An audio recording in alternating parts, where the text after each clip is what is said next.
Good morning, good afternoon. It will be good afternoon. It's 11:59 now. I'm not going to get this uploaded in a minute, so I will say good afternoon. We're a bit green. I think we're a bit green today.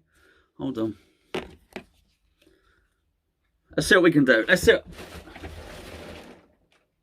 Oh, there you go. Better? I think that's better. That's better. Fancy. It's only 16 quid from Amazon. Actually, I shouldn't do that. They're not paying me any money. But anyway. Don't worry about it. It's not an awful lot to talk about in the West Ham world. There's other stuff to talk about, but at the moment I'll probably be talking to you about epoxy resins. So, and you don't want it. Nobody wants to hear me talk about that sort of stuff. There's a few things going on though. Firstly, there's a link with Chris Wood, which I find strange. I've got to be honest. I think that's a little bit of a weird one. I think the article, there's several articles on it. Chris Wood, of course, you know the guy, plays for Burnley, always causes us massive problems. He's 29 years of age, he's being linked with everybody, so I guess it's probably work of his agent. But I mean, Aston Villa, apparently interested in him, us, Leicester, Everton, really? Look, he plays well against us. But so does Troy Deeney. It doesn't mean you go out and sign him, does it? And 29, and they reckon 20 million. So I didn't think too much of it. I looked at it, I thought, no, it doesn't. I don't think he suits our style at all. I think he lacks. He's a big old target man. He's a strong. I don't think he lacks skill, but I wouldn't call him a skillful player. He's not clumsy, don't get me wrong. Plays well against us, as I said. But I wouldn't feel that he would suit David Moyes' system. I wouldn't feel that, when Antonio's out, who would be his natural replacement? I think, Chris Wood, let's get this guy in. Didn't think too much of it. And then you sort of read today that David Moyes is sticking his heels in with regard to paying 40 million for Tammy Abraham, who apparently everybody is after.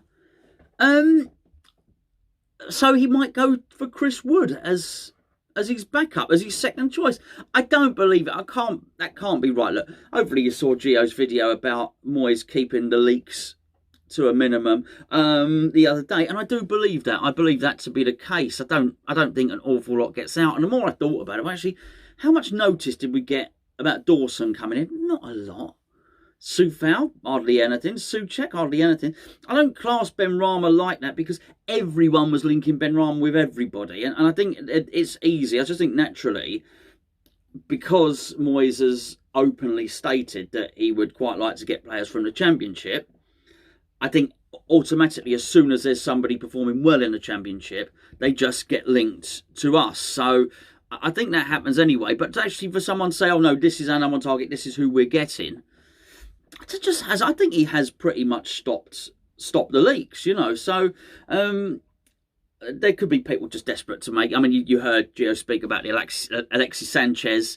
Well, I mean, look, great player at Arsenal. I don't think I've ever seen anybody look borderline world class and then turn so crap quite so quickly. It would be a no. He'd be coming here for the money if he did at all. And it doesn't fit with the age profile of what we're looking to do. And neither does Chris Wood, because actually, despite us bringing some younger players in, the age profile of our squad is quite old, really. So I just don't see the benefit of us bringing in 29, 30-year-old players. So Chris Wood, it's a no-no for me. The fornicator, El Fornicador, has been called up for the Spanish squad, sort of, yes. And they had a bit of a COVID outbreak, apparently. Apparently, all of the under-21s were put into a bubble or something like that. They've had a bit of a COVID outbreak. So, I've got it up here. Fornals, some Mendes Moreno and... Not Moreno. Rodrigo Moreno. And Carlos Soler have been called up as 4 players... backups for the Spanish squad, but it may well be that they actually get in. They've actually been called up. They've gone to the training camp. They're being kept separate so they don't catch the lurgy, basically. What else have we got? Jose Mourinho. Sorry, I actually spat him. Not towards you. That's obviously not. Has been praising Declan Rice. It doesn't really matter. I mean, he's head of Roma, head of Rome. He's the emperor. He's Caesar. He's not head of Rome. He is the head coach of Roma. Clearly, I don't think there's too many Italian teams who can afford anyone for the Premier League, never mind Roma affording Declan Rice. I took it more as him being complimentary because Declan had... Declan's played well. Declan's going to be one of the main guys for England, and Mourinho is actually doing a lot of the commentary on the England stuff this year. So, and the Euros, he's just generally doing commentary work, isn't he? So he's got to say something. Lanzini... There's something. We've been linked with somebody else called... let's just get this right. Let's get this guy right. A Gleason Bramer? Don't know. Never heard of him. Apparently very good. Did he play for Torino? Something like that. I might have that wrong. We've got to talk. And so the other thing about the West Brom goalkeeper, Sam Johnston. They keep making this link. Now, the thing that is important about this goalkeeper, he's only got a year left on his contract, so we might get him for less. I just don't think we're interested. I really hope these players come from left of field. I actually hope... Actually, I don't. I would like us to sign Losek, and I would like us to sign a couple of good players. But in many respects, I really hope that they come from sort of left of field, and we've never heard of any of them. And David Moyes is just sat on the beach of them. Actually, I want to speak about that as well as Manuel Lanzini. Before I do, I would really appreciate it if you would join Scorito. It's a prediction game, which I've joined. I'm doing it. It's €40. The fact of the matter is, they're sponsoring some videos. If we get 500 sign-ups, myself and Gio get paid. We've got 330 at the moment, so I would love the additional 170. To sign up. It's free. I mean, you can win prizes. I'm not asking you for any money. Sign up, but you have to use the link below, because it's the Hammers Chat link, because then you go through to the Hammers Chat thing. Do your predictions. I've already started doing mine. I don't know. How well are Denmark going to do? I don't know how well are Finland going to do, but you've got to predict the matches for the group stages. I say it's a bit of fun. It's actually, you end up questioning yourself, thinking, how much do I know about football? Probably not a lot, but you'd help us out massively if you did. Look, Lanzini, he is, he's rumoured to want to go back to River Plate. It leaves us with an issue. It really does leave us with an issue if he does, because if we're not going to go and get Alex Král, which I think we're not, you can't play Souček and Rice every game throughout the Premier League. We saw that this season anyway. You're not going to be able to play them in Europe as well. And you just can't keep doing that. They're going to be knackered, or they're going to be injured or something. You need somebody else, possibly two, you are going to be able to play in central midfield. And Lanzini's emerged as that player. I think it would suit both parties. It keeps him busy because it means he can play in Europe or whatever the case may be. Gives him games, but if he really wants to go back to Argentina, which I would understand anyone, by the way, who, let's be fair, for a large part of the last 18 months, you ain't been allowed to go anywhere. So if you've not been allowed to go home and international travel's been restricted, I would totally understand. If you don't come from here, you want to go back and live with your family, totally understand it. But it does bring up additional problems. Absolutely, no doubt about that. David Moyes and the contract thing. He is on holiday, apparently, which has relaxed me a little bit more. Apparently, Everton are having talks with the former Wolves boss. What's his name? Espirito Santo or something like that. Nuno Espirito Santo. I don't know why I'm doing an accent. But anyway, you know the guy. Him. Big beard. Bit of grey in the beard, have you noticed? Bit like myself. Talks may have broken down a little bit. There's rumours of Gerrard going there. I can see the link. Scouser or not, would a Liverpool player, former Liverpool player, go and manage Everton? Of course he would. If that was the only job, he's not going to walk into the Liverpool job. No one's taking that off Klopp until Klopp decides he doesn't want that job anymore. And I don't think they would necessarily give it to Steven Gerrard straight away anyway. So I'm a little bit more relaxed about that. Plus, David Moyes is on holiday. Now, I know, and I've seen sort of some of the rumours, and why doesn't David Moyes just sign the contract? And I've said before in a previous video, I'd like him to. I'd like David Moyes just to sign the contract, but I sort of understand why he wouldn't if he was on holiday, because again, it's like I just spoke about Lanzini.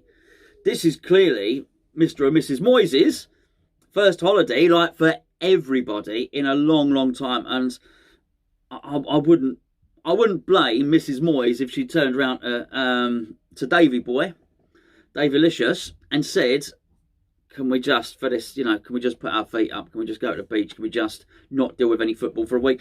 And to be fair, I wouldn't blame him for wanting to do so anyway. So if that's what we're being told, if that's what, I don't mean that personal conversation, I've made that up. That conversation may never have happened, but I would just understand it. If he can't, he comes back, he signs the contract, great. If it means, has he not been able, why did he not sign it before? I don't know. It should have been wrapped up before. It hasn't been. If he is on holiday now, come back, sign a contract. I think we will all relax an awful lot more once he does. And also it should facilitate the recruitment process a little bit more, because players are going to want to sign it. I mean, it looks like we're... Oh, that's what I wanted to say as well. Sorry. I said there was nothing to talk about. 11 minutes, look. Buendía signing for Aston Villa. I think there's a significance to that, and twofold. Firstly, he was one of the guys that we were linked with if we couldn't get Lingard. So it looks like that wasn't the case. It was Buendía, Pereira, or Lingard. Obviously, Lingard being the preferred option for reasons previously stated. The fee is what it also gives it relevance, not just for West Ham, but for football in general. That's 40 million quid. Now, I had certainly, I've said it so many times, imagined that the finances, because of the lack of fans going in and the revenue generated through the turnstiles, finances would be down. But to see Aston Villa go and purchase a player, all right, technically maybe not from a championship, but you know what I mean, because Norwich got promoted, but to buy a player from a championship club for 40 million, maybe there's a little bit more money around than we thought. I do understand the Aston Villa owners have got some money. I think it also shows they're deadly serious as well. And if, as is rumoured, they're going to go and spend more money than that 40 million. If all they had was 40 million, they went and spent it, fine. But if they're going to go and spend another 30 or 40 on top of that, you have to think more. There's a little bit more money around. And it also means I think we've probably got to watch out for Aston Villa, because if we've got one eye on European competition and they are going to keep Grealish, for instance, and have this guy who's very good at Buendía, Brenda to his mates, then they're gonna improve as a team. There's no doubt about that at all, because he will probably provide more than Ross Barkley provided for him next season, which didn't turn out to be a wholly successful loan. So I think they will improve, but it probably shows that the market, the transfer market, is probably not as depressed as I initially thought it was going to be. If those are going to be the sort of figures, the sort of fees being banded around by a club like Aston Villa, this is not Manchester United spending 40 million, it's Aston Villa. Then we may well have to put our hands in our pockets. And the suggestion is that actually Chelsea may well get the 40 million they want for Tammy Abraham. If they do, then really nothing's happened to the market at all, because I think that's crazy money for Tammy Abraham. I really do. Anyway, that's it. How on earth did I speak with nothing to talk about for that? But it wasn't it? Lanzini and Chris Wood and all the other stuff. David Moyes, as I say, I would greatly appreciate if you would use the link below to sign up to that Soccerito team. Get 500. Me and Gio get paid. Happy days. It's not a fortune, to be honest with you, but we will be running some competitions. We'll use some of that money to buy prizes, which we will then give to you lot. Thank you very much. I'll see you tomorrow if there's something to talk about.